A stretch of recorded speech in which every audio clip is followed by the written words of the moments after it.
All right, we've got a few more people with us, so I'm going to go ahead and get started, and hopefully more folks start rolling in as well. I apologize if you were having tech issues. Feels like something is going on with Teams today. I don't know if it's a full moon or whatever, but apologies if you were having a hard time getting in. So just a few other tech things. If this is the first class you're joining, you may have noticed that you're muted. So you have an X through your mic and that your camera's off. This is not to discourage you from participating. It's really because we are recording these classes and we want to make sure we have a clean recording and protect your privacy as well. So if you do want to participate, in the class, you can turn on, you can use the chat function, which is at the top of your screen. It's a little chat bubble. There's a Q&A bubble as well that you can enter in some questions in. If closed captioning would be helpful for you, follow the prompts on your screen here by going to the 3 ellipses where it says more, select language and speech options, and then you can turn on live captions. And here's a highlight of what that Q&A bubble looks like, where you can put your questions. Please, if you are going to ask a question, make sure that it's relevant to the content that we're going over tonight and that it's relevant to the whole group. If you have a specific question based on your personal health needs, please feel welcome to still share that question, but share it at Lifestyle Medicine at trinity-health.org, and I'll make sure to get you a response. For those of you who I haven't met yet, I'm Kelly Wilson. I am a registered dietitian. I'm based in Southeast Michigan at Trinity Health Ann Arbor, and I'm also board certified in lifestyle medicine, which is a medical subspecialty that focuses on disease treatment, prevention, and reversal through 6 key pillars. A whole food, plant-forward dietary pattern is one of those pillars, and that's really what this class focuses on. But we also focus on encouraging daily movement, healthy stress reduction, getting restorative sleep, connecting positively with other humans in the natural world, and avoiding risky substances. So lifestyle medicine uses evidence-based information in all of those 6 pillars to support whole person health and prevent, treat, and reverse chronic illness. When it comes to culinary nutrition, which is what this class focuses on, I am a big believer that anybody can cook and that you don't need fancy equipment or really expensive ingredients to cook. The whole goal of this class series is really to break down culinary concepts and ingredients into simple to understand, easy, budget-friendly recipes and help you get more of these plant foods on your plate, because we know these plant foods help prevent illness and promote health. The recipes that I share in class, aside from this class, because fermentation has some specific rules, but any other recipe that I share is always a suggestion, and I encourage you to add flavors that you really enjoy, make substitutions with ingredients that you have on hand, and use them as a template to start with things that you love. And that's really generally a good place to start when we're making changes, whether it's with nutrition or movement. Start with where you are and adapt. So if you're someone who really enjoys tacos and right now you enjoy meat tacos, maybe you can swap half your meat for some lentils, still using the same flavor. So that would be an example of adaptation. And be kind to yourself if this is all new to you, because change takes time. It takes us about 66 days to develop a new habit. And it's always better if we start small and break our big goal into easy, achievable habits. That's what science tells us leads to sustainable change. And the science also tells us that having some self-compassion and focusing on our journey and our progress over perfection goes a long way in helping us stick with the healthy behaviors we're trying to adopt. If you are new to this series, these are all of the classes that we've had throughout this year. If you missed them, do not worry, they are recorded and you still have access to them. If you scan the QR code to register for the class, or if you're already registered, you'll get an email with a link to the class website, and it has all of our past recordings on there for you to access. Tonight, we're focused on fermentation, like I said, and you can see we have a class on fast, easy meals, a baking class, and then a celebration series in December. The content we cover in this class is always general information. Most people can benefit from adding plant foods to their daily meals. However, if you have certain health conditions, it's always best to talk with a registered dietitian or your physician before making large dietary changes. And if you need help connecting with the dietitian, you can email the email address you see on the screen, which is lifestylemedicine@trinity-health.org.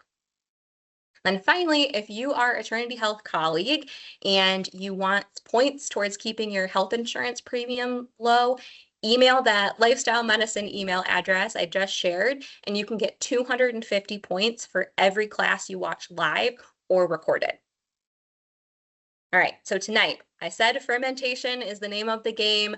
So we're gonna go kind of over what fermentation is, some basic 101 level information, and then we are going to cook through a few recipes. We're gonna make some sauerkraut together. We're gonna make some fermented veggie sticks, some rosemary radishes, which are delicious, and then we're gonna do a couple different tempeh marinade recipes.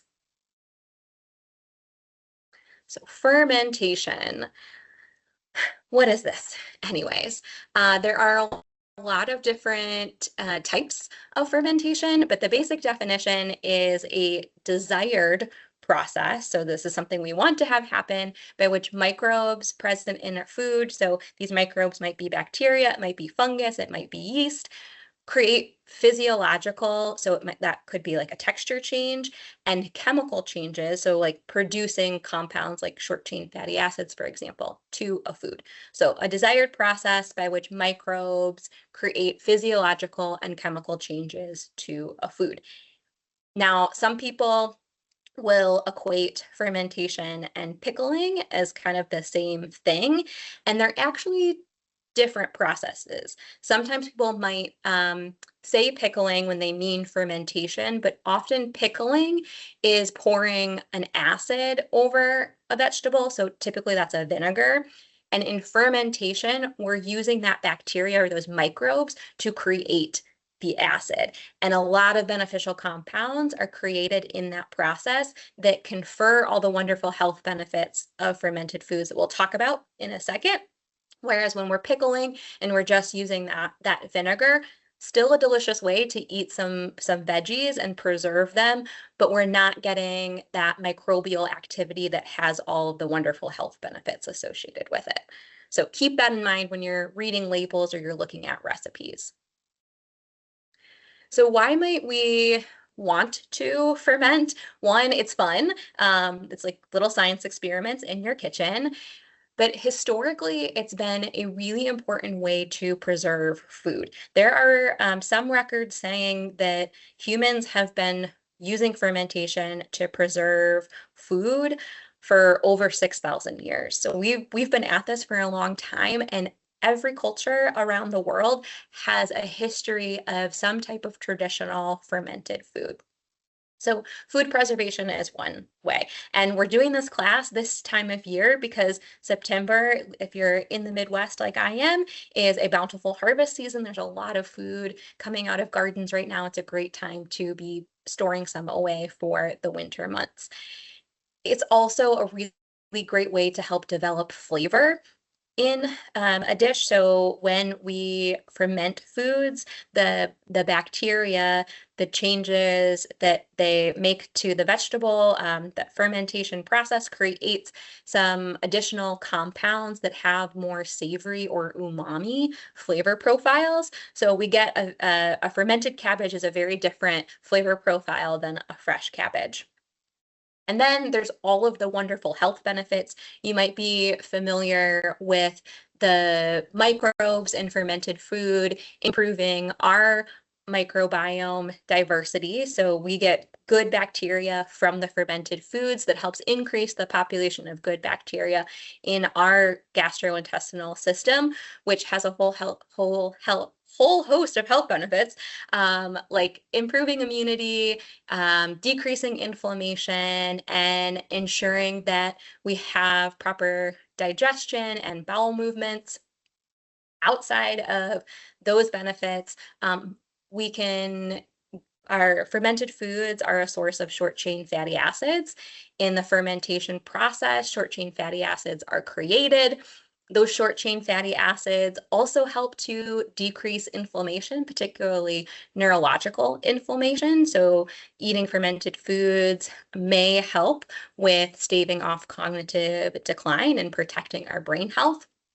When we ferment foods, these foods also produce, or the fermentation process also produces some vitamins, particularly some B vitamins and especially vitamin K, too, which is really important for bone health because it helps with calcium absorption. And then the minerals that are naturally present in some of our plant foods that we might ferment are more bioavailable after the fermentation process. So things like calcium and zinc and iron are made more bioavailable by the microbes, those chemical processes that the microbes undertake in that fermentation process. So just one quick note of caution, fermented foods are completely safe if you are following recipes from reputable sources. So I would say reputable sources would be extension agencies. Sandor Kotz is a well-respected fermentation guru, if you will. The Ball Blue Book of Food Preservation would be another great source. So just make sure you're not pulling fermentation recipes off of random blogs, because we don't want bad bacteria to grow. So if you're following approved recipes, they're completely safe. Okay. Now, if you are taking MAOI inhibitors, which is a type of antidepressant, you do want to be cautious with your fermented food consumption. There's a compound that is produced in the fermentation process that may increase your blood pressure if you are taking these MAOI inhibitors. So just talk to your doctor if those are medications that you are on to make sure there's no contraindications for you consuming fermented foods.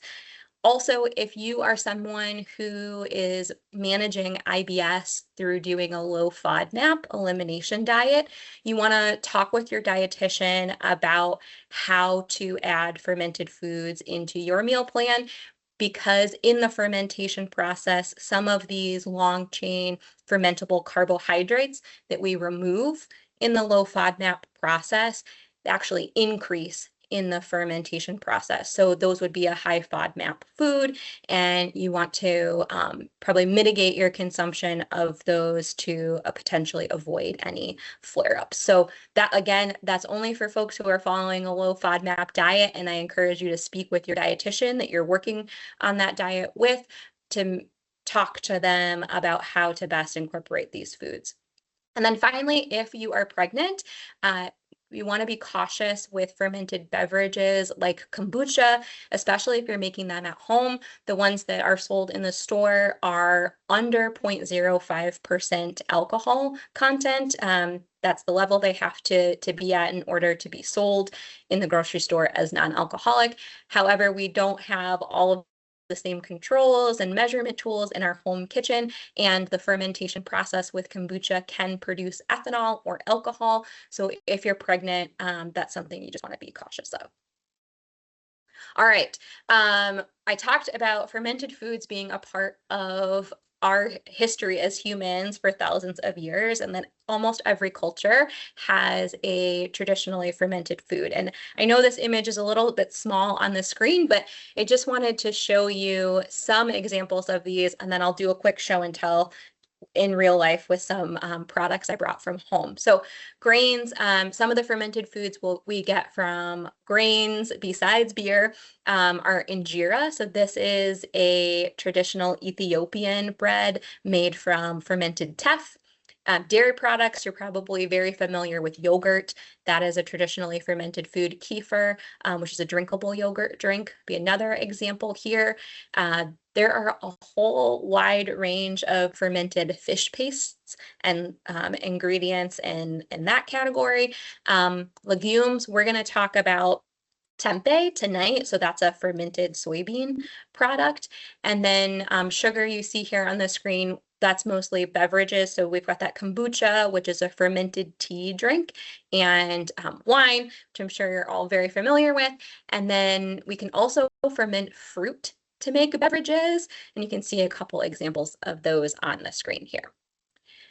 All right, so I am going to stop sharing this presentation and we are going to go into the kitchen and I'm going to show you, do show and tell with a couple other fermented things. So this is a jar of kraut. So we're going to work on a cabbage sauerkraut tonight, but you can make kraut from a lot of different veggies. Kraut is typically associated with Eastern European culture or German culture. This is made from kohlrabi. So it's shredded kohlrabi, and I'm going to show you what kohlrabi looks like, and we're going to use it in another one of our recipes tonight. So kraut, you can do a lot of different veggies. I actually like making a cabbage and beet kraut with some shredded ginger in there. Really delicious. The beets make a really sweet ferment, and you lose some of that earthiness that turns people off in the fermentation process, and it just is like a really gorgeous color as well. So that's another idea. Kimchi. So this is one brand of kimchi. Lots of brands out there. I'm not trying to promote this particular one, but kimchi is it's typically when we see in the grocery store in the United States, it's Napa cabbage, and often there's some spicy peppers. Sometimes there's fish sauce. So if you're vegan, just make sure you're reading the labels and avoiding that if you are choosing to not eat fish. This is funky and really flavorful. It's sometimes pretty spicy. Sometimes there's ginger in here, which adds a nice sweetness. There's also all sorts of different kimchi. So if you visit South Korea, you'll see really kimchi is just condiments. So there's cucumber kimchis, and like pretty much every grandma has a different kimchi recipe. So but here in the United States, Napa cabbage with some sort of spicy pepper is typically what we see. Great on top of a rice bowl. Some of these ferments can be a little bit high in sodium because the salt is one of the ways that we're preventing the bad bacteria from growing. So if you need to watch your sodium intake, just, maybe you're using a tablespoon or two of this kimchi instead of eating a cup of it on your rice bowl. We've also got, this is another example of some sauerkraut. So this is a company here in Michigan, the Brinery. This is cabbage and carrot and burdock root with some turmeric that's shredded up in here. So again, just another example that sauerkraut can be a lot of different veggies. All right, another fermented thing is miso. So miso is fermented soybean paste. So it's typically soybeans, a grain, and a fungus that is all fermented together. We get this really nice, let's see if I can open it up, like beautiful paste that is just an umami or savory bomb. So really great for making broths, wonderful in dressings and marinades. A little goes a long way, and it is really salty. So again, if you're watching your sodium intake, just make sure you're using small quantities of this. It also makes a really nice chocolate chip cookie, just gonna say. That saltiness and savoriness pairs well with the sweet. Okay, and then finally, this is that kombucha that I was talking about. So this is an example of a store-bought option.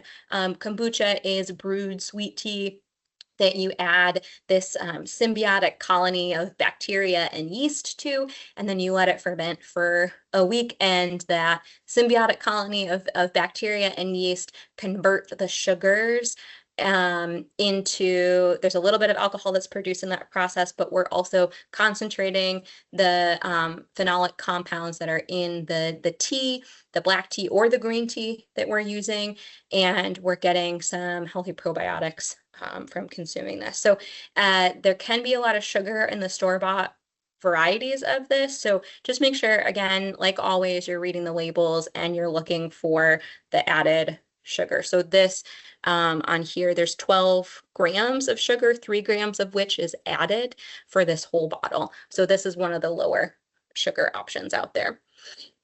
Okay, so we've done show and tell with our various ferments, and that's not a completely exhaustive list. There are plenty other ones out there that you may be familiar with and you may have in your kitchen, but hopefully that just gets you started. One other thing I wanted to mention, when you are looking for these ferments in the grocery store, you are going to find them in the refrigerated section. Any like sauerkraut that is, or other fermented food that is on the shelf, is shelf stable, it's in the dry goods area, it's not refrigerated, does not have live active cultures. So you're not going to get all of those same health benefits like we were talking about earlier from those foods. Those foods have either been pickled, the foods that are on the dry shelf have either been pickled or they have been fermented and then pasteurized, which kills a lot of the microbes, kills all the microbes, actually. You still get some of the fermentation byproducts, which are health promoting, but you don't get the whole range of health benefits from the good bacteria. So go to the refrigerated section, usually near your produce area, and look for refrigerated versions of the sauerkraut. There's even pickles that are traditionally fermented, kimchi, things like that, and make sure it says live active cultures, because sometimes they also make the sauerkraut, pasteurize it, and then stick it in the refrigerated section. So always read your labels.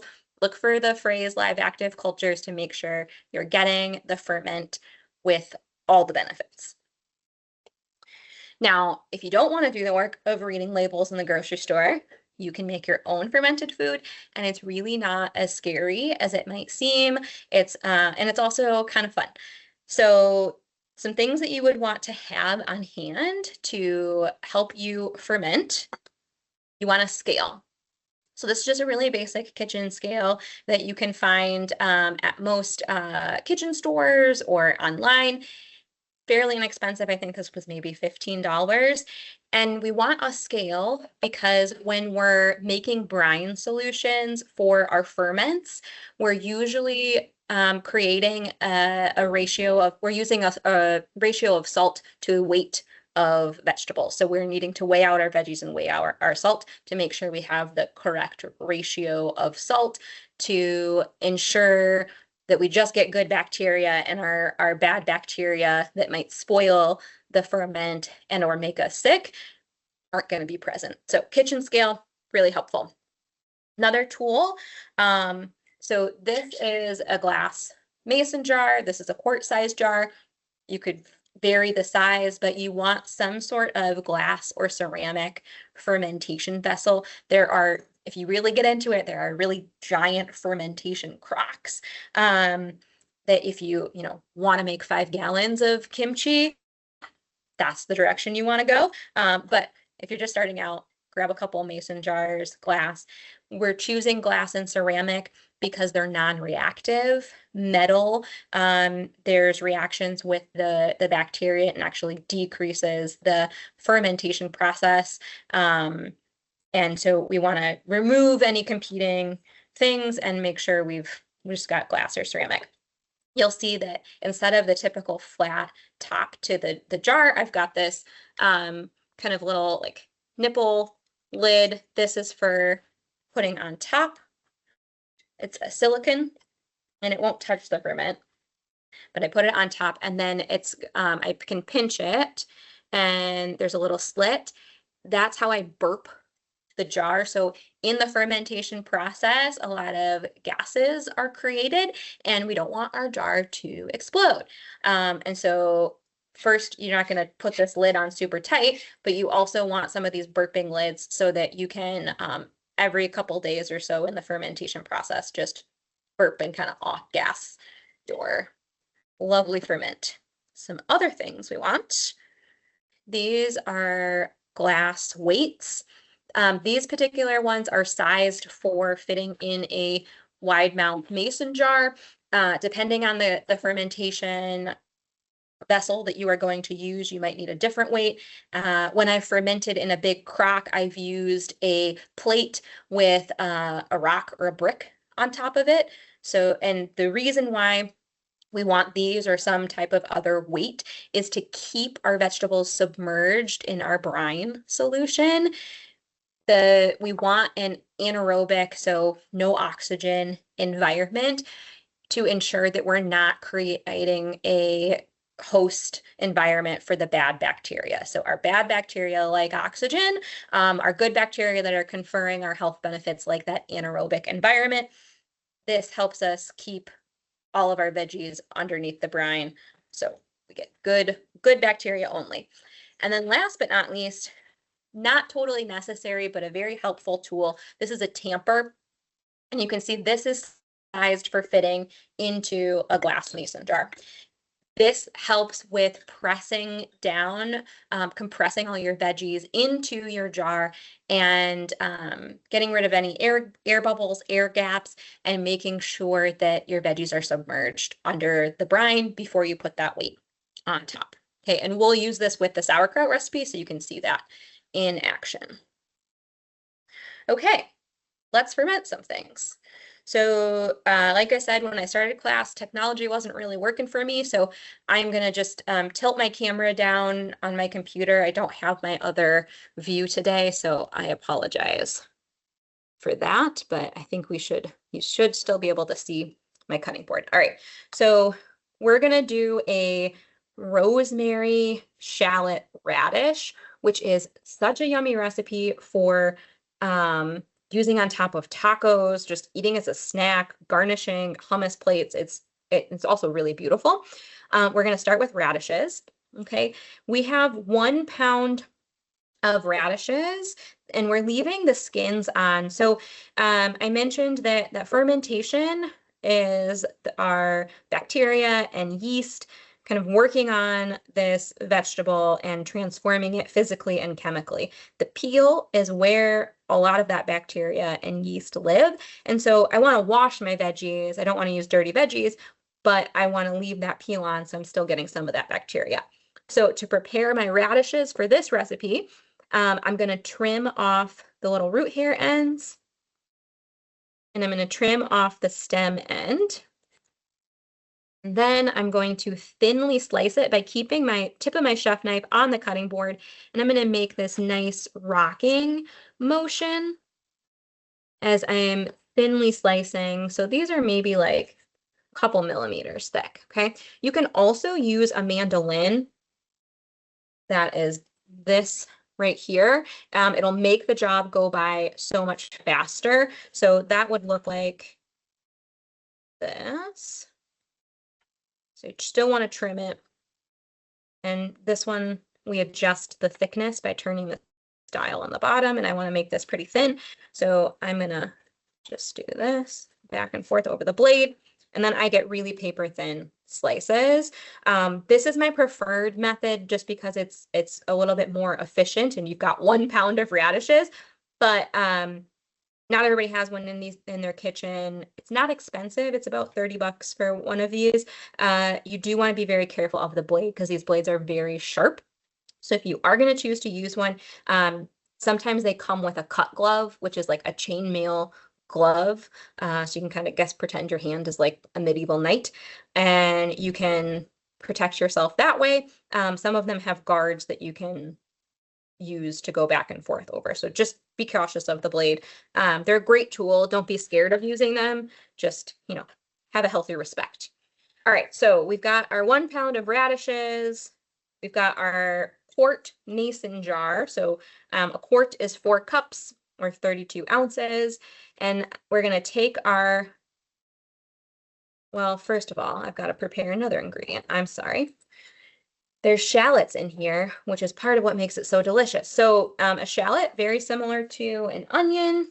So if you don't have an onion or you don't have a shallot, you can't find them in your grocery store, a small onion will do the trick as well. So just like when we're preparing our onions, I'm going to slice off that stem end.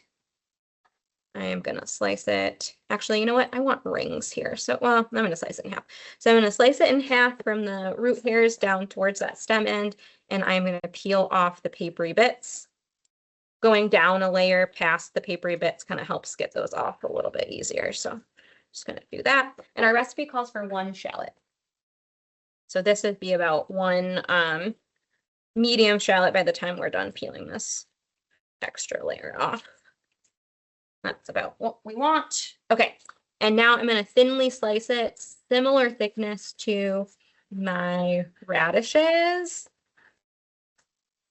into these kind of half moons. And all right.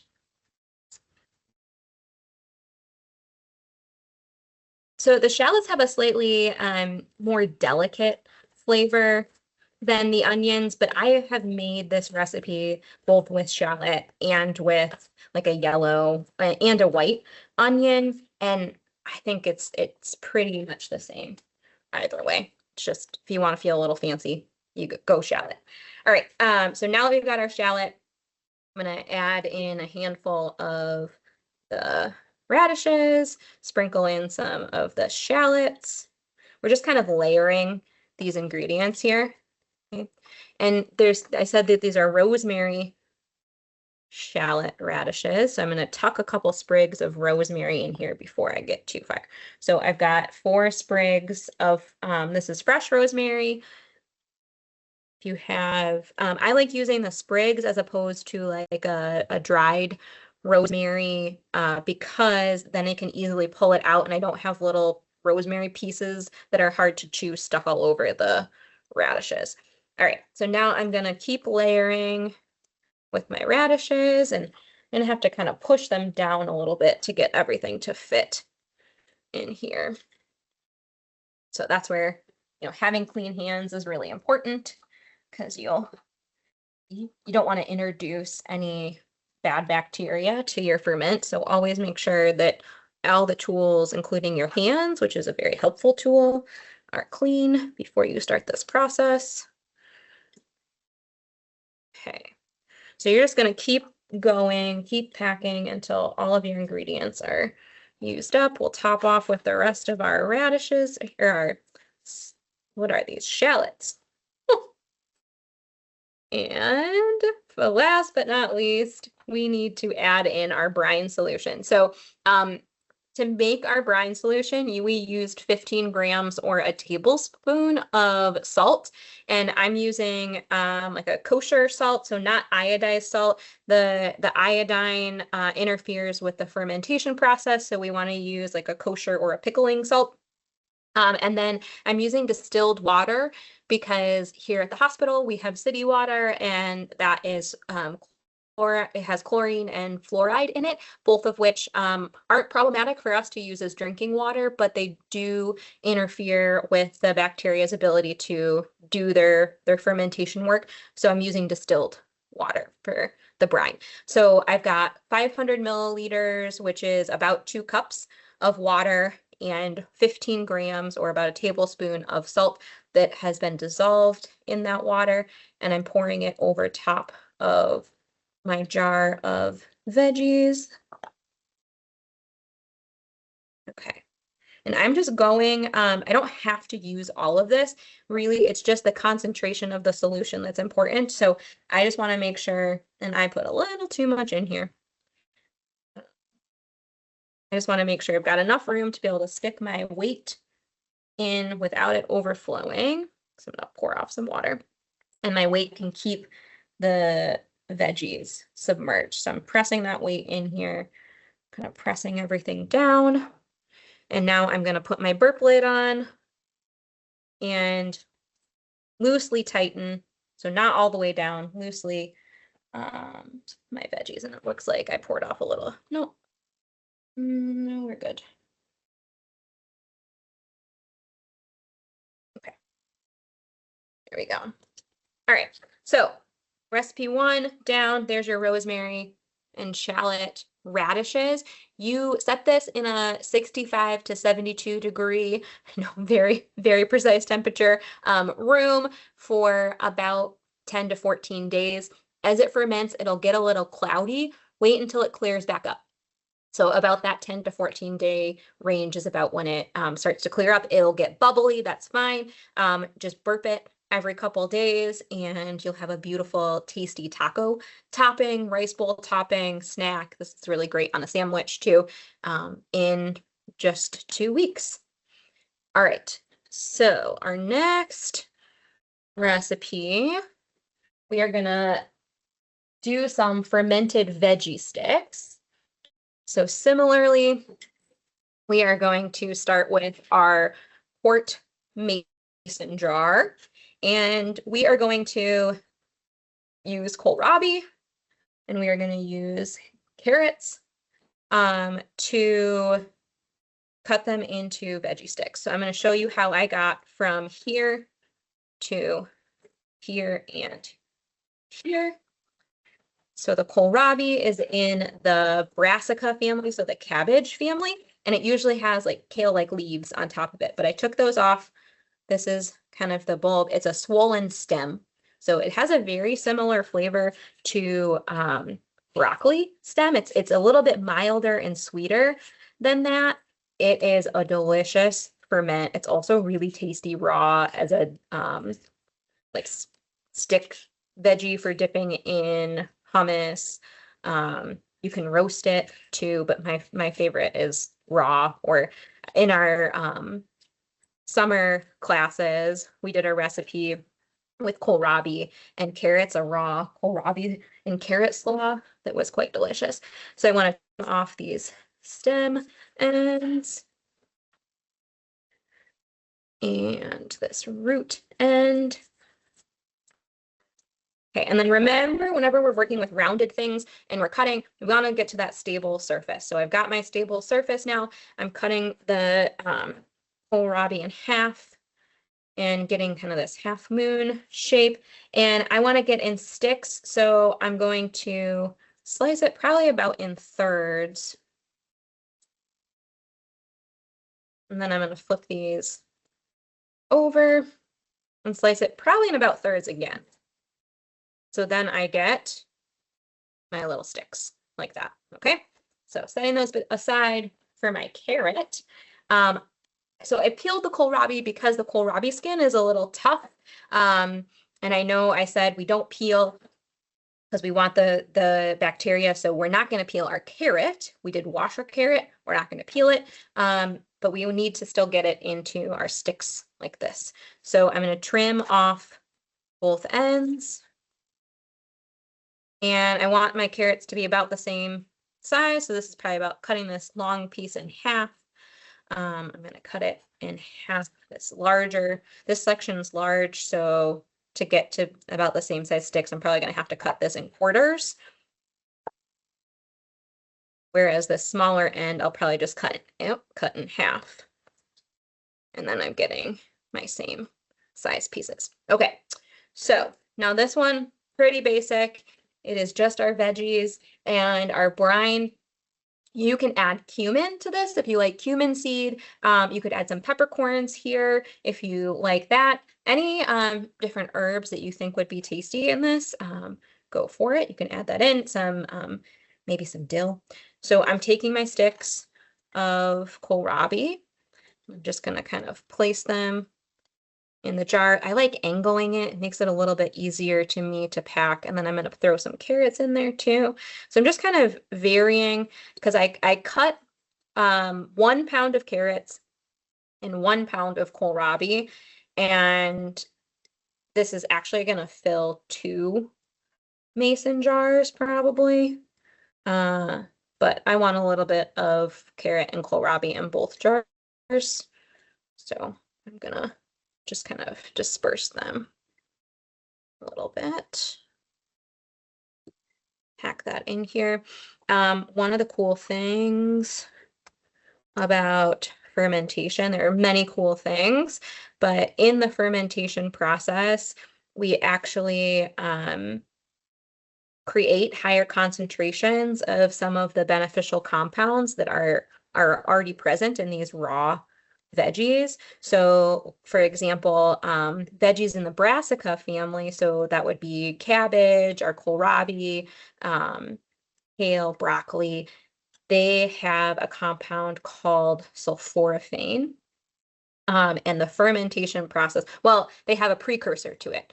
And that compound is created when we chop them and they're exposed to oxygen. And there's an enzymatic reaction that happens. In the fermentation process, that same enzymatic reaction happens, and we're actually increase the concentration of those beneficial sulfur compounds like sulforaphane or indole-3-carbinol that are responsible for the anti-cancer and anti-inflammatory effects of the brassica veggies. So another bonus for adding some fermented kohlrabi or cabbage kraut into your life. Okay, so that jar is packed. Got my veggie sticks in there. Now what I'm going to do, I have got a salt solution that was 1.5 tablespoons of salt, and I've got 4 cups of water. Okay, and I'm just going to use, I'm not going to use all of those 4 cups because, again, this recipe is for making 2 quarts of veggies. All right, so I've got that full. I'm going to place my weight on top to press everything down, and I did it again. I made this too full. But then we are going to stick our burp lid on. Oops. And twist this down. So one thing that I didn't mention about our fermentation supplies is also having a sheet tray. So you can see here, I've got my prep on a sheet tray. Putting your ferments on a sheet tray on your counter is really helpful because sometimes they bubble over and that cuts down on the mess and cleanup. So definitely, as you're letting those veggie sticks ferment for 10 to 14 days, put them on a sheet tray to catch any spillage. Once your radishes and your veggie sticks have fermented for that 10 to 14 days, then stick them in the fridge, and they'll keep in the fridge for a few months. All right, we've got sauerkraut on our docket. So we have 2 pounds of cabbage, which is about a medium-sized head of cabbage. Again, weigh it. And then I just want to show you how we got to here. So this is 2 pounds of thinly sliced cabbage. You could also shred it if you want to, with about 20 grams of salt on top. So this is a quarter cabbage. If you imagine the whole cabbage cut in half, then quartered, there's often this white kind of core. We want to remove that part because it's pretty tough and it won't get super tender in the fermentation process. Now, cabbage is a different, so I want to show you again. So like we're slicing really thin.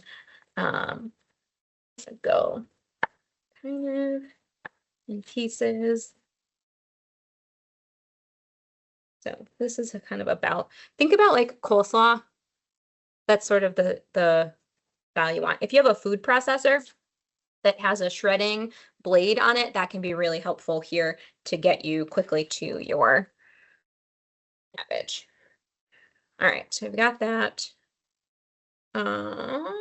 This is what that cabbage looks like. So this is that, and I'm sorry, it's 2.2 pounds, so about a kilogram of cabbage. And we make, when we're making our salt solutions, or we're fermenting with especially these like wet vegetables, we want about 2% of the weight of the cabbage of the vegetable in salt. So 2.2 pounds is 1 kilogram, and 2% of that is 20 grams of salt. So we've got that in here on top of our cabbage. It's been sitting for at least 15 minutes, and we do that because for our wet vegetables, we want to draw out some water to make the brine. So we're not making a separate brine like we did for the dry vegetables like the carrot and the kohlrabi. We are drawing the water out of the vegetable to make its own. So you can see here, there's some water in the bottom of this container. And remember, we're using a plastic container because it's inert and not going to react with our veggies. So now that this has sat and we've got some water drawn out of it, we're going to massage it. The recipe says 5 minutes, but I'm not going to make you watch me massage it for 5 minutes. We've actually let this set for longer than 15, so it's pretty soft. But at home, after you let it sit for about 15 minutes, you're going to want to massage it for 5. And that's going to help draw out more water from the cabbage and ensure you have enough to keep your cabbage in an anaerobic environment. Okay, so now we are going to pack our jar. If you don't want to use your bare hands, you can use some gloves in this process. This is also where our tamper is going to come in handy. So I'm going to put my cabbage in the jar. I'm going to use the tamper, pack it in there. You really want to pack it in there. I'm going to try to get all of this cabbage in there. In this tamping process, you can see I'm also releasing some moisture. So just kind of continue packing it all in there. And then I'll pour off, if there's room and I need more liquid, I'll pour what's in my bowl here into the jar. You can also use, I haven't always had a tamper, so I've used the handles on wooden spoons, like wooden kitchen spoons, to do this as well. If you have a small child and their hands fit in this jar, you can put a glove on their hand and have them punch the cabbage. They like that. That can be a fun thing to do. Okay, almost there. Getting this in there. So this recipe is really, again, just a basic kraut. There's no seasonings in here. A lot of times you might, if like you're thinking of a traditional like German kraut, there might be caraway seeds in here. You could totally play around with adding some spices. I've made krauts where I've thrown a few June berries in it before. That's kind of a fun flavor. You don't want to eat those, but they impart fun flavor into the, or I said June berries. I'm sorry, I meant juniper berries. Must be the end of the day. Okay, so that's looking pretty good. We've got a nice amount of brine. The cabbage will, once I put the weight on there, be underwater. I'm just going to add, because there's room, the rest of the brine for good measure. Add in my weight. Top it off with my little burp lid, and voila, kraut. Easier than you thought, huh? Right. Last but not least, in 5 minutes, we are going to work on some tempeh. So tempeh, here on the cutting board, that is your tempeh. Oh, thank you for my knife. Tempeh is a fermented soybean product. You can see the individual soybeans here. So it's soybeans with a grain. More often in the United States, we see rice, but if you're gluten-free, always check the package because sometimes there's a combination of grains that might not be gluten-free, but it's usually the soybeans, a grain, and then an inoculant, so a fungus. And this is a traditional food in Indonesia. High protein. The fermentation process with the soybeans makes things like zinc more bioavailable. It makes this easier to digest, so we're less likely to have any digestive distress with the tempeh. It's also high in protein. The protein's a little bit more bioavailable. You can eat it just like this, but more often than not, people enjoy it a little bit more when it's cooked. The cooking process does kill beneficial bacteria, but again, this food still has health benefits because of those compounds that are made more bioavailable during the fermentation process. So not a live source of bacteria, but still a really good source of fiber, protein, and some vitamins and minerals. And I just wanted to show you a really, really simple way to prepare it. So we removed it from the package. There's two kind of main ways that I generally work with tempeh, and I'm going to show you both of those. So I like to get it into kind of chunks for stir fries by slicing it in thin strips and then kind of cubing it, so getting into pieces like this. So that's one shape it can take. I also really like crumbling it and turning it into almost like a ground beef texture or ground turkey. And then this format is really great for using in tacos or pasta sauces. Okay, so you got a couple different options. Either way you go, it's helpful if you steam this once it's in this form for about 10 minutes. It kind of opens the pores of the tempeh and it allows it to absorb any of the flavors you're going to put with it. And why I want you to do that is because we're going to make a couple marinades, and the tempeh is going to soak up those marinades better when it is steamed. So our first marinade that we are going to make is one that has a lot of Asian influence. So this is a 1/4 cup of coconut aminos. That's that low sodium soy sauce alternative. I've got about a teaspoon of, or excuse, it's about a 1/2 teaspoon of red pepper flakes for some heat. If you don't like red pepper flakes or spice, leave them out. I've got a 1/2 teaspoon of ground ginger powder. You could use fresh ginger if you want to for a little bit more sweetness. I've got a tablespoon of avocado oil. I'm using avocado oil because this marinade, if you want to like grill with it or roast in an oven above 350 degrees, I would want that. If you're just sauteing on the stovetop, olive oil is great. And then I've got 2 tablespoons of rice vinegar. That's going to add some brightness here. Okay, now I'm going to add my tempeh pieces, and you want to use a container that's shallow enough so all of your pieces fit and are in the marinade, soaking that up. I'm going to cover this and then set it aside for at least 15 minutes.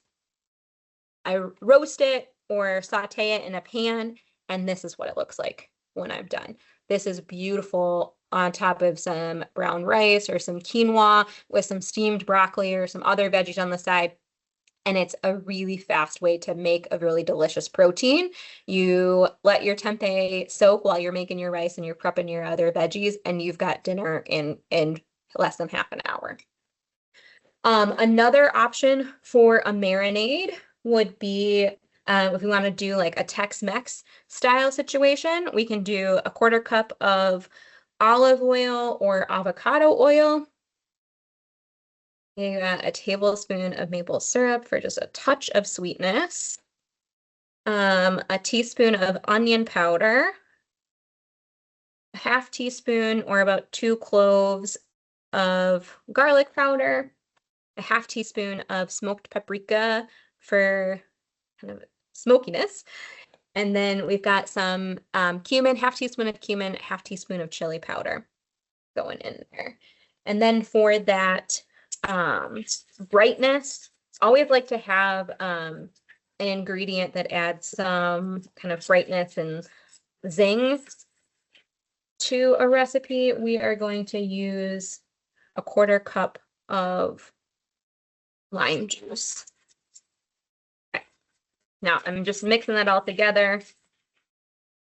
Tossing my ground crumbles in there, letting them sit for 10 to 15 minutes, sauteing that in a pan.